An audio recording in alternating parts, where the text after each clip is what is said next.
अस्सलाम वालेकुम दोस्तों, क्या हाल चल रहा है। ओमान में रमज़ान चाँद का रमज़ान कब नज़र आएगा, ये मैं बोलने लगा था। रमज़ानुल करीम का चाँद कब नज़र आएगा। तो आज 20 मार्च है। 22 मार्च को बुध वाले दिन मिनिस्ट्री ऑफ जो है ना एंडोमेंट एंड रिलीजियस अफेयर, एक तो फिर प्रोनाउंस कर दूँ। लास्ट टाइम हमने एक वीडियो डाली थी इससे रिलेटेड, चाँद से रिलेटेड, तो बंदे ने कहा था कि आपने प्रोनाउंसिएशन जो है ना वो सही नहीं की।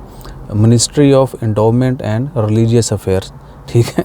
तो जो मिनिस्ट्री है ना, उन्होंने अनाउंसमेंट कर दी है कि 22 मार्च बरोज़ बुध जो है शाम को, ये तकरीबन जो टाइम अभी हो गया है 6:12 हो गए हैं, तो शाम को जो है मगरिब के वक़्त चाँद देखने के लिए जो है ना बहुत सारे मखसूस मकामात हैं। वहाँ पर गवर्नमेंट की टीमें जो हैं या इंडिविजुअल्स वो भी जाके पार्टिसिपेट करते हैं, चाँद देखते हैं।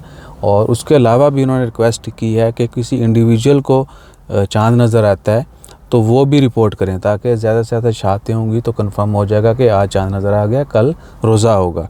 सो बुध वाले दिन आपने भी चाँद देखना है। और अगर आपने देखा है, शहादत देना चाहते हैं, तो नंबर्स हैं वो आप इधर ही देख लें, इधर आसानी हो जाएगी आपके लिए। इन नंबर्स के ऊपर जो है ना आप कॉल करके अपनी शहादत रिकॉर्ड करवा सकते हैं कि फ़लाँ एरिया में हमने चाँद देख लिया है। और फिर उस दिन जो है रात को तरावी होगी, अगले दिन हम सुबह सहरी करेंगे। और रमज़ानुल करीम के महीने में इंतहाई आजिज़ी के साथ गुजारें और इनकसारी के साथ गुजारें, और ज़रूरतमंदों के ज़्यादा से ज़्यादा काम है, इबादत ज़्यादा से ज़्यादा करें, नेकियां यानी समेटें, क्योंकि सवाब बहुत ज़्यादा होता है। तो सिर्फ़ इसी महीने में नहीं, बाकी दिनों में भी हमें ये काम करने हैं, यानी अपने फ़राइज़ जो हैं वो खुश उसलूबी से अदा करते रहें। तो अपना ख्याल रखिएगा, दुआ में याद रखिएगा।